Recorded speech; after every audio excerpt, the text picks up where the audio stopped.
And then remember that logarithms represent exponents, right? And so the output of a logarithm, or the logarithm itself, is an exponent. I'm going to do it this way. I'm going to say this whole thing represents an exponent.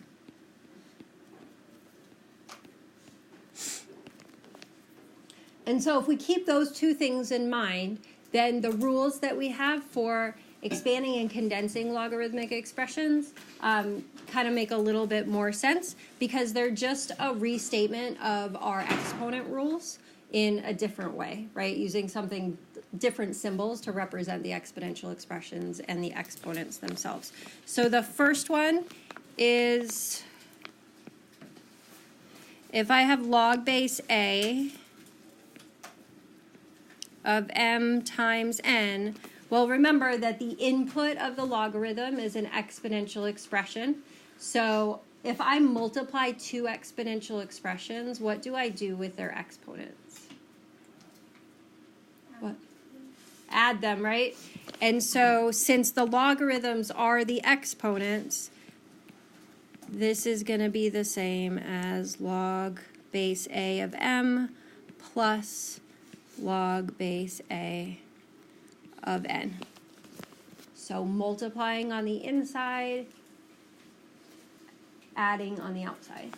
And then sort of the same exact rule is that log base A of m divided by n. So if I divide exponential expressions with the same base, what do I do with their exponents? We subtract. So this is going to be equal to log base A of m minus log base A of n. And then the last one, if you raise an exponential expression to another exponent, what do you do with the exponents? You multiply them. So I'm going to multiply my exponent by my other exponent of m. So these rules are going to help us condense logarithmic expressions, so into a single logarithm if we want, or take a single logarithm and expand it into sums and differences of multiple logarithms. Which one you do is going to depend on the context of the problem that you're doing.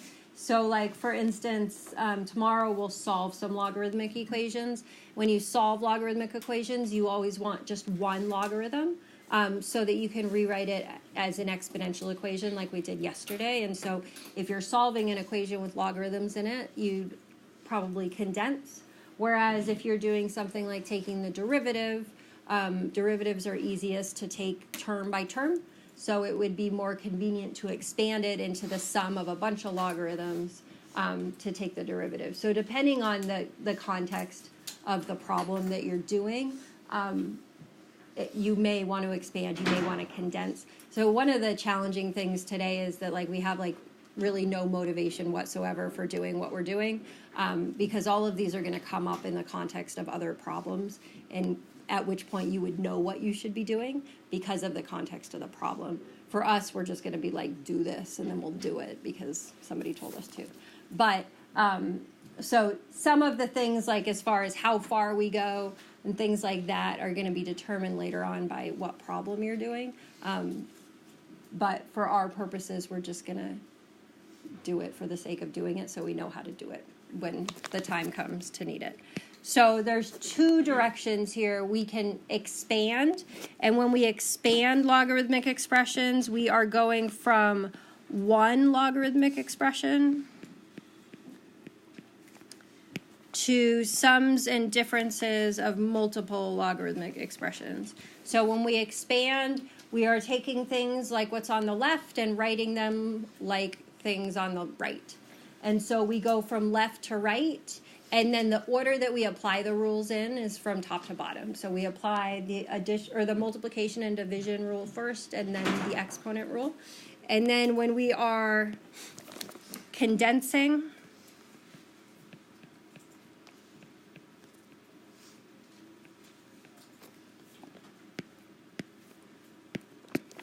we're going the opposite direction.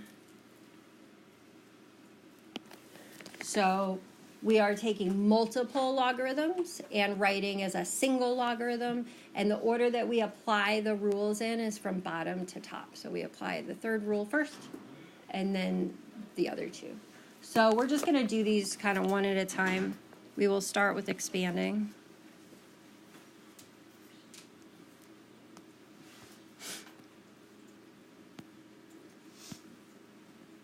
Keep that handy. So to expand,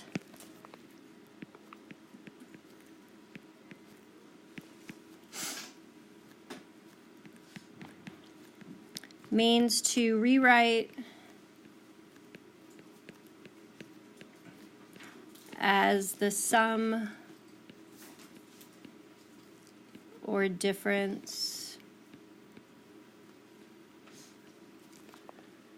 of multiple logarithms. So, and your final answer,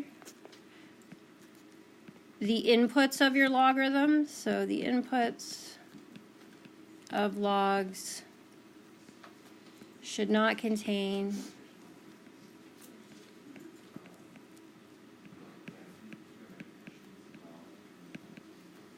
multiplication, division, or exponents.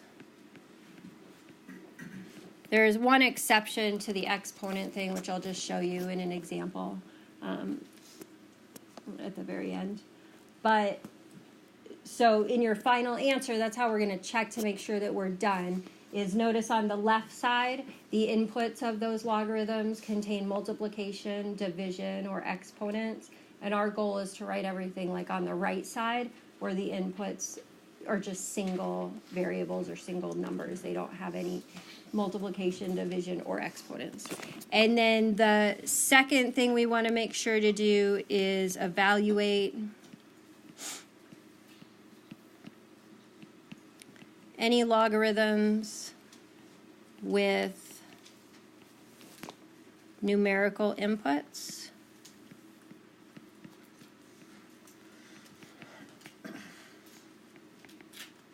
If possible.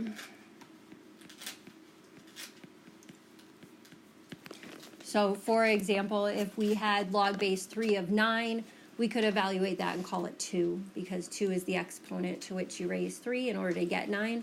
But if we had log base 3 of like 75, there's no exponent you can raise 3 to get 75. So it would be an irrational number. It would just be a big nasty decimal. So we'll only evaluate them if we can do so exactly. We don't want decimal approximations, but anytime we can evaluate exactly, then we'll do so. So let's do a few examples. So for all the ones we're about to do, we're going to expand.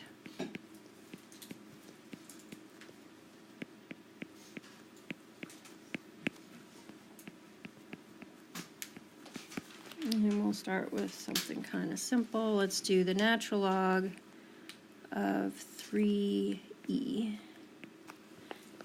So the first thing we look for is multiplication or division. We kind of always do the first and second step together, or first and second rule together, just like in order of operations when you do multiplication, division, it's really all one step, right? So same idea here. We look for multiplication and division first. I see that my input is a product, right? It's 3 times e, so I can rewrite this as the natural log of 3 plus the natural log of e. And then I look for exponents. My inputs don't contain any exponents, so I don't have to do anything there. And then the last thing is to look for inputs that are numerical. So in both these cases, I have a numerical input, right? 3, but the natural log of 3 is irrational. It's just a big nasty number, so we'll leave that alone. But what's the natural log of e? It's just 1. So we're going to write this as the natural log of 3 plus 1. And one thing to keep in mind about logarithms is that they represent single numbers, sort of like the square root of 2.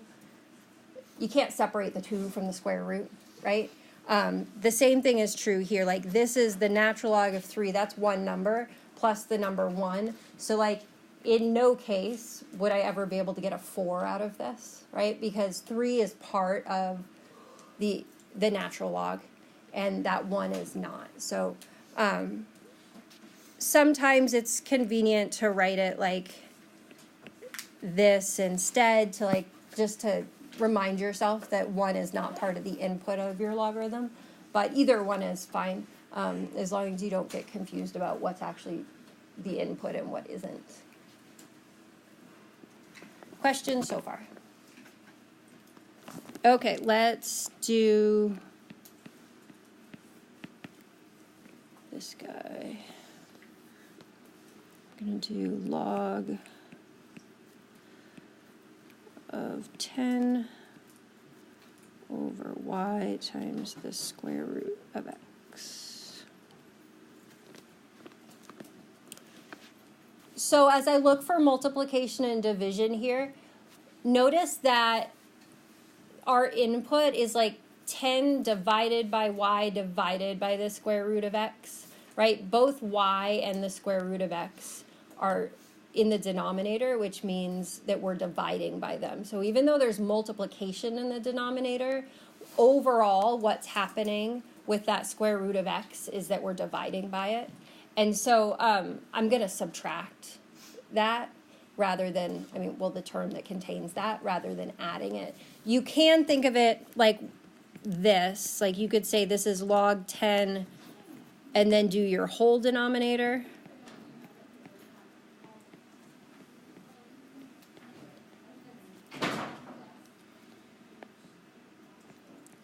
Like this, but then you'd have to distribute the negative. So I prefer to think of it just like we think of exponents. Remember, logarithms are exponents, right?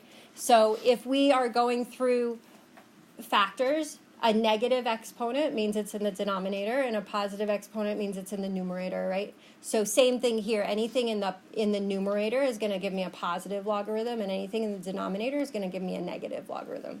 So this is a positive log of 10, and then a negative log of y, and a negative log of the square root of x. Does that make sense? And then at first glance, it looks like I don't have any exponents, but remember that radicals are exponents, right? So we can rewrite this in exponential form. So just like we were doing when we were evaluating these logarithms, we're going to write everything in exponential form. So x to the 1/2. And now I can apply that third rule.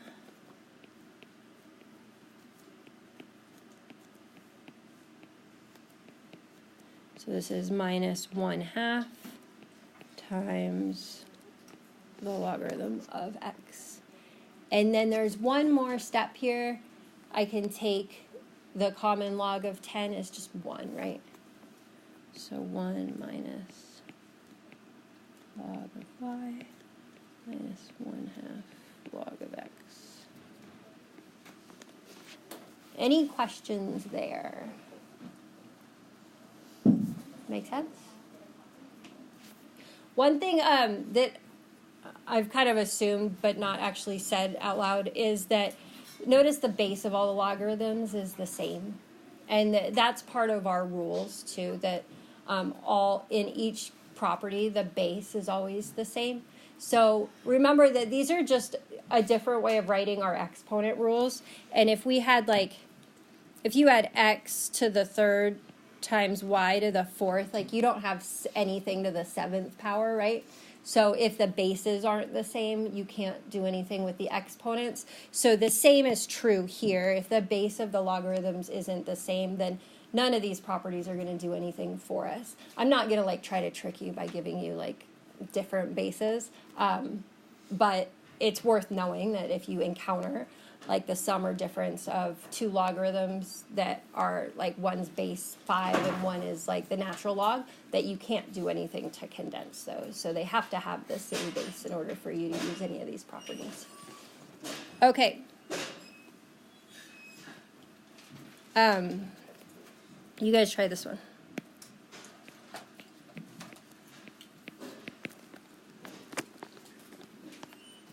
It's 2 log base 7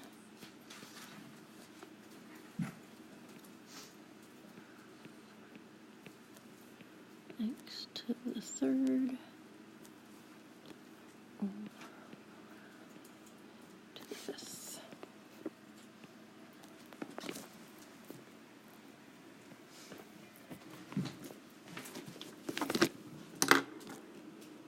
Things about this is like you can write an expression that's totally equivalent to the one we started with, but not have it actually be done, like fully expanded, like sort of like when we were factoring, right? Like you can factor a GCF out and stop right there, but if there's more factoring to do, you haven't factored it completely. So let's look at what we should look for. So we have log base 7.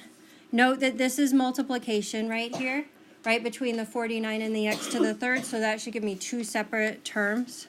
So this is 49 plus log base 7 of x to the third minus log base 7 of y to the fifth. And then I have exponents, so those need to come down. Plus 3 log base 7 of x minus log base 7, 5 log base 7 of y. And then I look for if any of my inputs are constants or numerical, and I do see a 49 there, and log base 7 of 49 is 2, so I can simplify that. So I get 2 plus 3 log base 7 of x minus 5 log base 7 of y.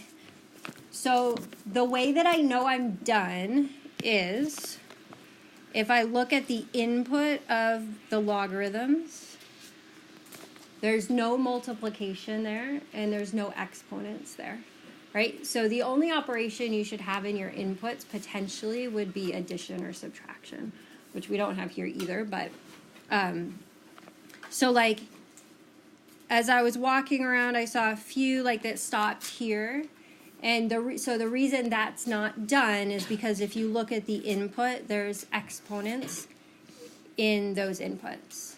Yes? How come there's addition on this one, but there was subtraction on the other example?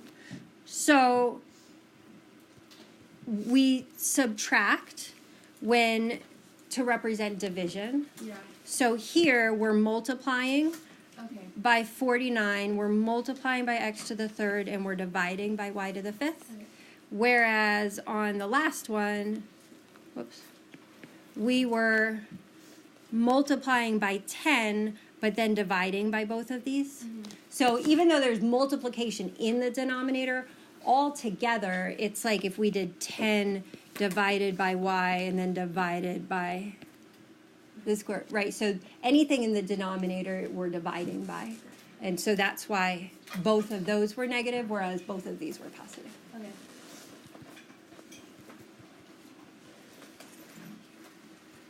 So, and then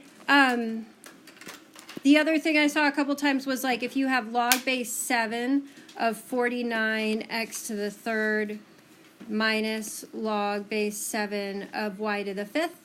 Again, like that's not wrong, it's just not complete. And the way that I know is, I mean, there's the exponents, but aside from the exponents, there's multiplication there, right? And so if there's multiplication, then I can separate that into two terms.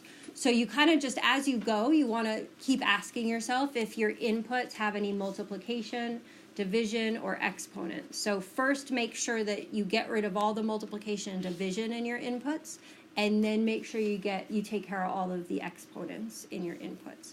And once all of those are gone, as long as you evaluate the ones that have numerical inputs, then you're all done. So that's sort of how you tell if you've actually expanded it completely. Because every step of this is an expansion of the logarithm that's correct, right? But it's not complete until we get to the very end.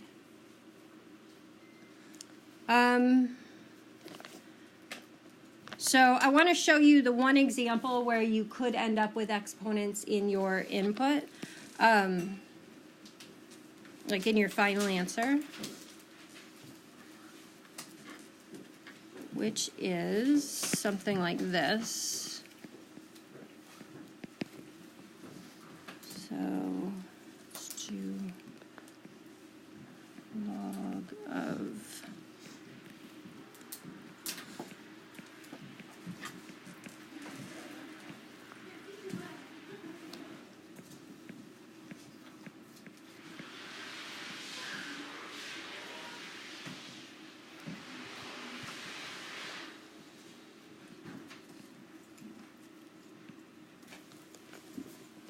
Okay, so we're going to start the same way we have been with dealing with the multiplication and division, right? So my numerator gives me log of x squared plus 3. And then I'm dividing by x, so that's log of x, or minus log of x. And then I'm also dividing by x minus 5 squared, so...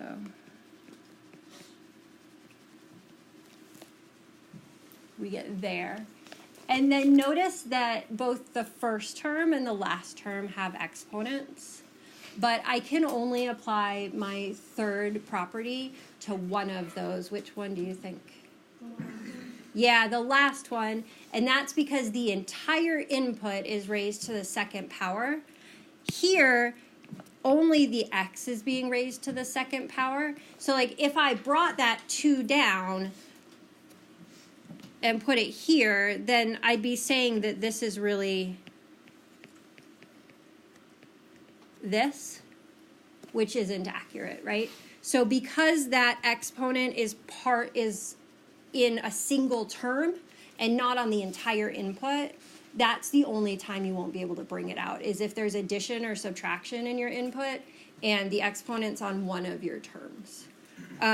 Other than that, so it's a little misleading when we say no exponents, because there is one situation where you could end up with an exponent, but it's only if it's part of addition or subtraction. So this one would go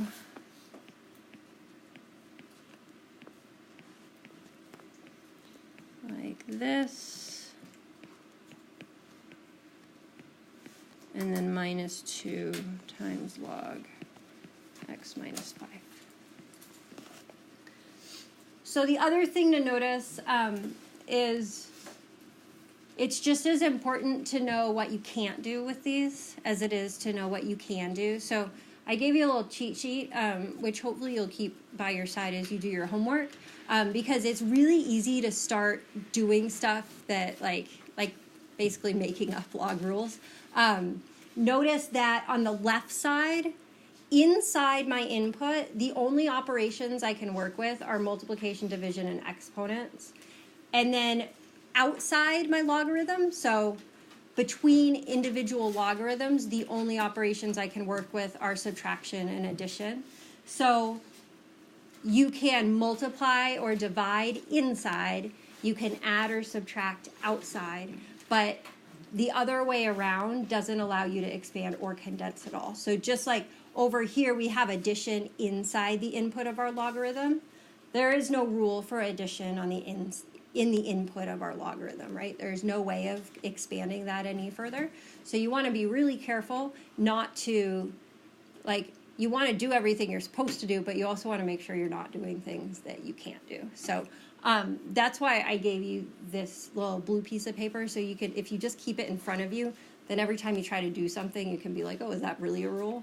Because that's one of the hardest things about this, is knowing what doesn't work as much as knowing what does. So let's go the other direction. Let's do some condensing.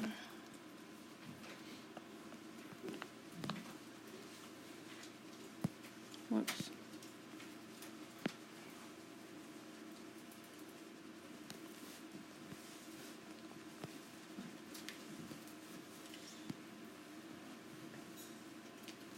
Okay. So when we condense,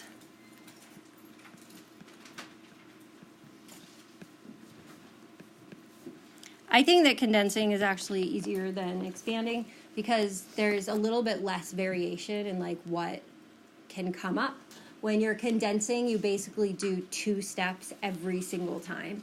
And the 2 steps are, so you want to write as a single logarithm,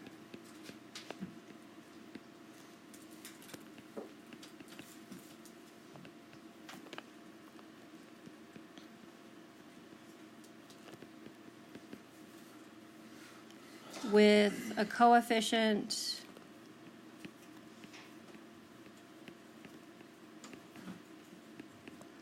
of 1.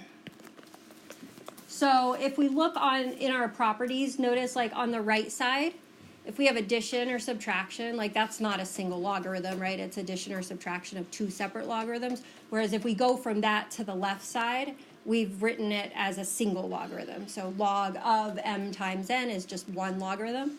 And then down at the bottom here, on this side, we have a coefficient of 1. So the coefficient is the number that's in front of the logarithm. So there we have a coefficient of 1, which we don't see because we don't ever write the 1. But here we do not have a coefficient of 1. And so our two steps are going to be, notice we start at the bottom for condensing. So we are going to rewrite every term with a coefficient of 1 using that third property. And then we're going to use the two properties above it to write it as a single logarithm. So those are our two steps. We get coefficients of 1 and then we do a single logarithm. So let's look at what that looks like.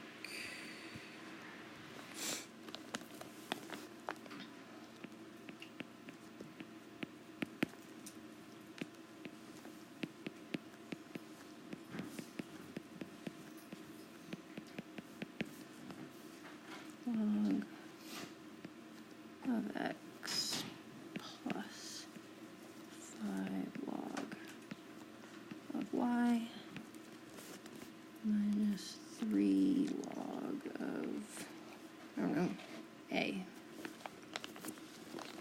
So when I say coefficient of 1, I really mean 1 or negative 1. Like I'm not dealing with the addition subtraction aspect of this. So like when I look at that minus 3 log a, I want to deal with the coefficient of 3. The fact that it's being subtracted, I'll deal with later when I write it as a single logarithm. So I really mean negative 1 or positive 1 when I say a coefficient of 1. So that first term already has a coefficient of 1. There's no number in front of my logarithm, and so it's going to stay put. And then here I have a coefficient of 5, and so I can get a coefficient of 1 by taking that coefficient of 5 and making it the exponent of my input. So this is log of y to the 5th. And then that third term, I have a coefficient of 3, which again, I'm going to bring up and just make it the exponent on my input. So log of a to the 3rd. So now, term by term, I see I have a coefficient of 1 or negative 1 if it's subtraction, but there's no numbers in front of any of my logarithms. So that's always the first step, is to get coefficients of 1 everywhere. And then the second step is to write this as a single logarithm, and we're just going to do it all at once. If you try to do it in multiple steps, it often causes way more harm than good. Like, it gets really confusing. So you just want to write log once.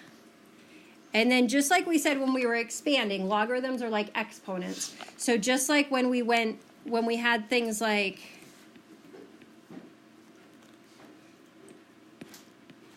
this, and we went through factor by factor and said like, okay, I have a positive exponent of positive 4, so it stays on top. Exponent of negative 9 goes down to the bottom. Exponent of positive 7 stays on top. We're going to do the same thing here when we have a positive logarithm.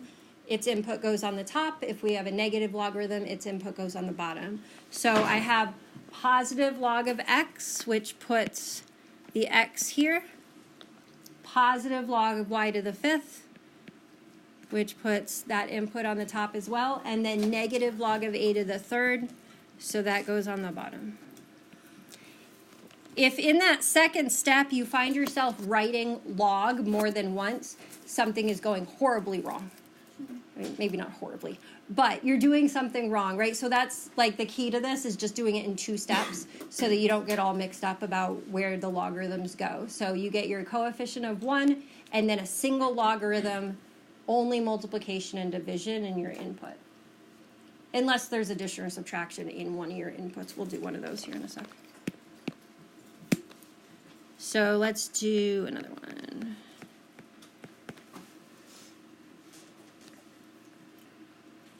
We'll do 1/2 ln of a minus ln of b plus 4 ln of c minus ln of d. Okay, so first things first, we're going to get coefficients of 1. So any coefficient that isn't 1, I'm going to bring up as the exponent of my input. So we have the natural log of a to the 1/2 minus the natural log of b plus the natural log of c to the 4th minus the natural log of d. So now I've got coefficients of 1 on everything, and so I'm ready to write a single logarithm. So we have the natural log, and then big parentheses, and then we'll go through term by term. So the first term is positive, so that puts a to the 1/2 on top. The second term is negative, so that puts my b on the bottom. The third term is positive, so c to the 4th goes on top. Last term is negative, so the d goes on the bottom. Make sense? Yeah, great question. So technically speaking, I mean, like, if it was totally 100% perfect, your final answer would be this. I'm not going to be too picky about going from that third line to the fourth one at this point. You do have to be able to go the other way in order to expand, right? You have to write the radicals as exponents so you can expand those. But at this point, if you get to the third line, I feel like you've showed me that you understand how to work with the logarithms. That last bit is a detail that as you get more comfortable with it, you'll do. What one is MML? Yeah. Honestly, I don't know that there's any fractional exponents in the homework. I have not seen that come up. I'll double check when I get back to my office, or if it shows up, but I don't remember that ever being a thing. Is that what you're going to ask too? Yeah. Okay. Here, you guys do one. This is fun stuff, huh? Do you think condensing is easier than expanding? Way easier. I think so too.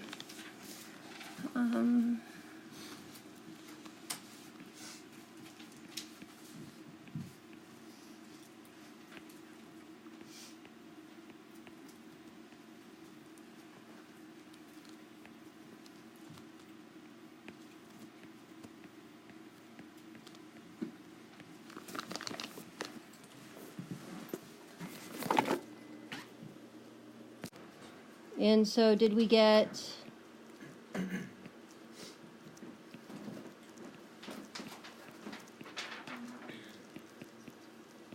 that? I think that's what I saw on everybody's paper.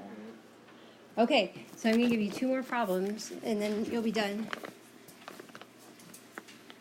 I want you to expand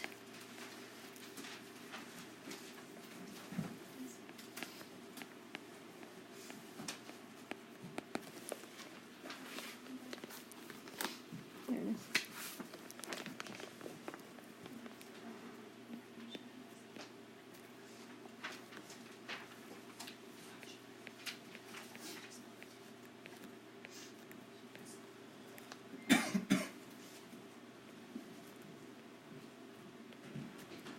And then condense.